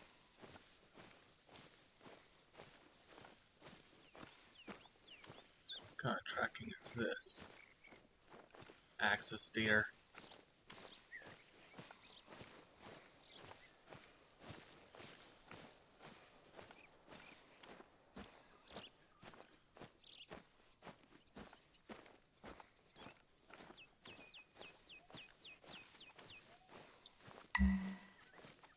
You found tracks Yep, of there we sandbar go. deer. Jeez, I haven't seen any for a while. They're restricted in most Australian spooked states. it, They but- shouldn't be here at all. The authorities take any sightings very seriously. And so do we. So we need to control this early before it gets out of hand. Down in Victoria, their population exploded, and they cause massive damage to pretty much everything. Crops, pastures, even trees. If you spot one, you're required by law to report it within 24 hours. So that's what we're going to do. I'm already on it.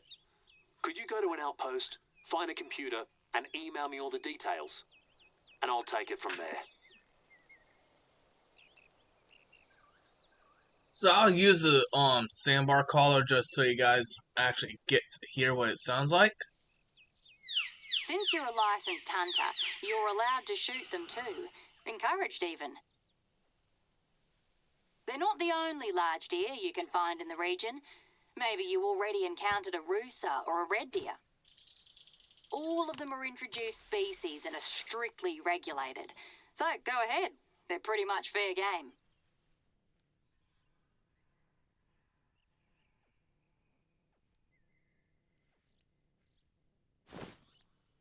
Alright, well let's go ahead and fast travel up. And that was one of the reasons why I also wanted to get this outpost right here.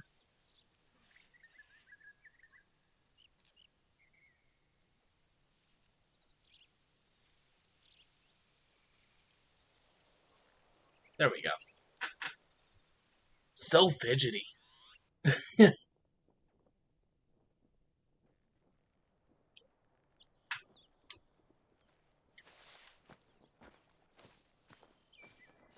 So, I dropped by the sanctuary earlier. Saw a funny little Roo wearing boxing gloves. Happy friendship anniversary, Robbo! Aww. Oh, I love it, Soph. That name, though. What a find. I know, right? It was this Prezi shop in Brisbane. We couldn't believe it when Eric and I saw it.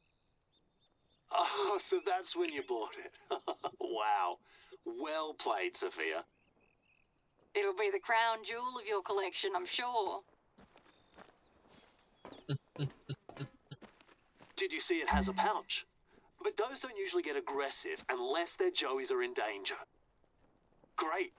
Let me check if your email has all the info they'll need. Interrupt their convo. Why did you think I got it? I wanted a good old Robbo rant. Ah, looks good. I'll call the biodiversity folks to log the report right away. And you'll notice I haven't said anything about its proportions. I gotta say, you're more than living up to your reputation as a hunter. And a tracker. Thanks for all your hard work.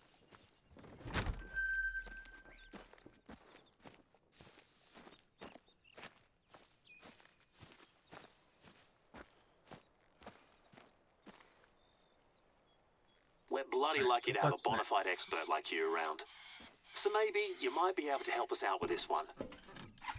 The other day, my missus read something in the newspaper about a saltwater crocodile causing mayhem and understandably making people nervous. It also had a map of the salty sightings. Maybe that article's a good place to start. Here's where you'll find it.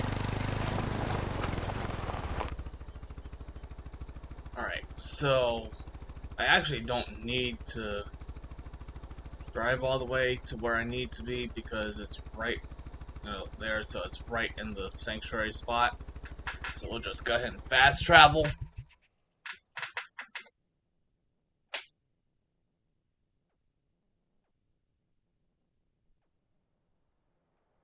I think that's the sandbar, I think. Could be wrong, but I think that's the sandbar. In Australia, people will love to tell you stories about animals. The animals even get nicknames. Then it becomes part of a local furphy. Yeah, nah, the stories aren't just a furphy. Well, most of the time. After all, this Stevie story started from a few bloody real incidents. Yeah, it was a couple of years ago. If you haven't already encountered one, the salties are more aggressive and dangerous than, say, alligators. A lot more. And sometimes you get one that's even more territorial and starts venturing outside its natural habitat, like Stevie. Robbo's not the type to big up himself, but he's our local salty hunter, a true blue expert. Yeah, I was the one who caught Stevie back then. That was fully sick. But now, it sounds like Stevie had a hidden son or something, and it wants to avenge his daddy. Alright, so here's the newspaper clipping. You found the article? Sweet as. So where did they say the salty sightings were? Righto, gotcha. Then let's tag those areas in your hunter mate and go check it out. We'll jog our way back to the outpost, get our ATV.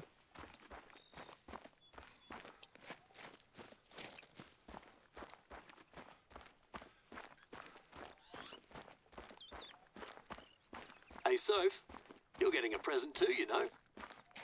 Blimey. So when do I get it? Soon. Our friend here kindly agreed to drop it off next time they're at your station, if that's all right. Oh, mate, thank you. Can't wait to see if you went for silly but fun or so bad it's good this year. Maybe you'll need to come up with a new category for this one, who knows? Now that's interesting. Let me know when I'm allowed to see it then.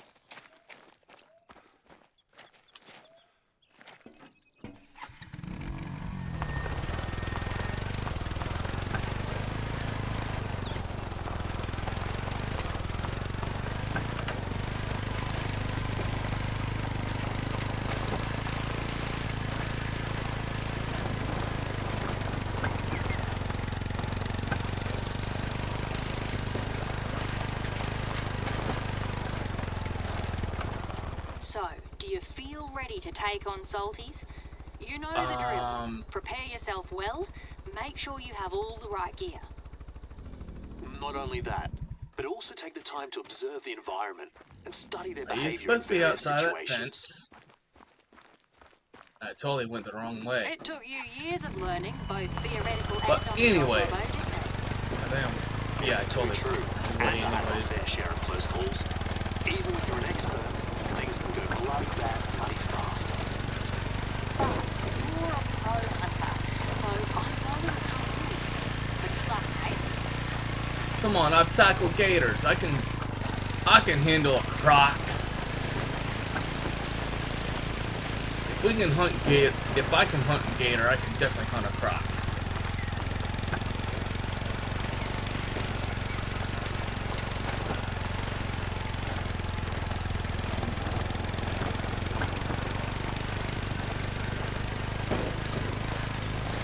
But he did say one true fact is saltwater crocodiles are, in fact, the largest crocodile in the world, reaching up to lengths of pretty close to 40 feet, and sometimes a little bit bigger, depending on, you know,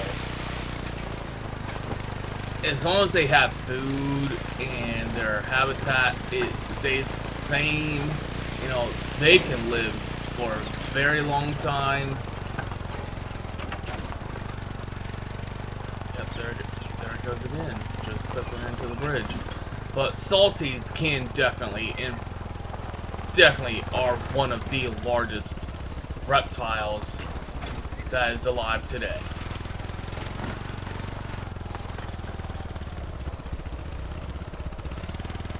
Drive through a tree.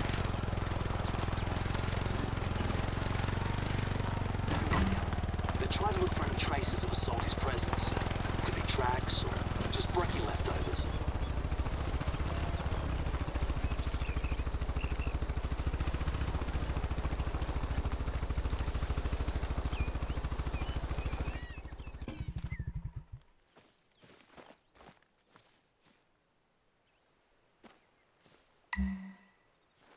Got it. Yeah, that's the work of a salty. It's not usually their Alright, territory. so that's one. They'll need to deal with this.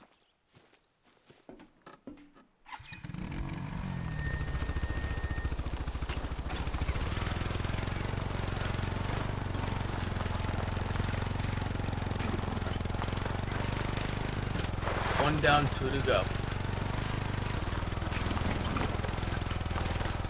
One down, one more to go.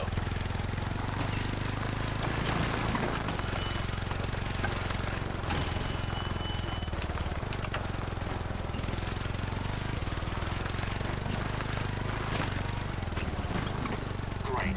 Now you're there, one way to investigate would be to look for evidence of the damage they cause. Carcasses, for instance. Trying to climb a tree.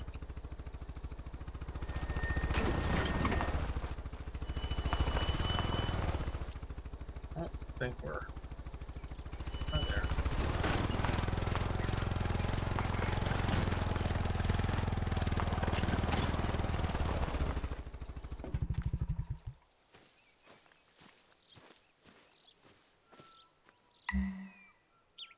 Really? Oh, that's what I feared. It's not common for a salty to go all the way out there. Well, that's all we had planned to introduce you to your assignment with us. But as you can see, there's no shortage of things to do. Keep up the good work, mate. But don't pull a Robbo. Make sure you enjoy yourself too, okay? Speaking So of I which, just why realized. don't you all come over for tea this weekend? Oh, absolutely. That way our friend here can meet our families. We'll have a couple of coldies. We'll have a great time.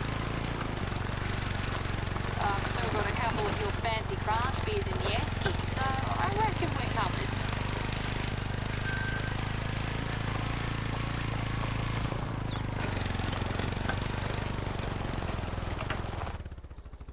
Alright, so what I want to try, because I didn't think about trying this last night. Let's go back to Soft's place real quick.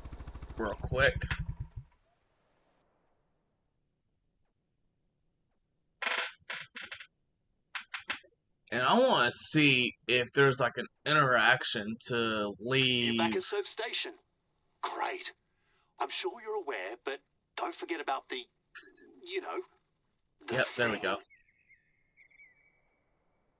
You mean the prezzy you got me for our friendship anniversary? You should have been a spy, Robbo. Ah, I know. Anyway, if you don't mind, could you drop it off for us somewhere? And we'll load in. They're talking as we're loading in. Maybe at the bar near the counter. Thanks, mate.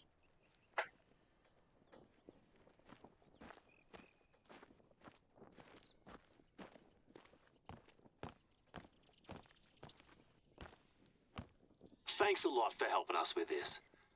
All right, Soph. I'll tell you what it is.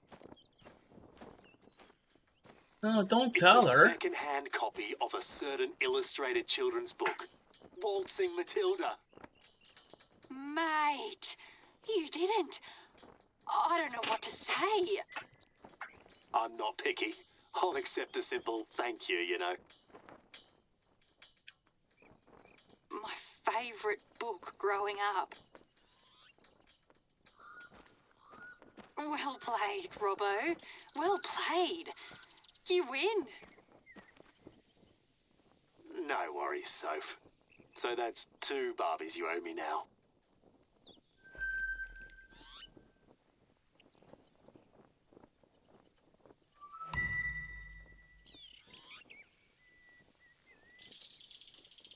So I'm gonna wait and linger and see if we get another mission. If we don't, that would have been the end.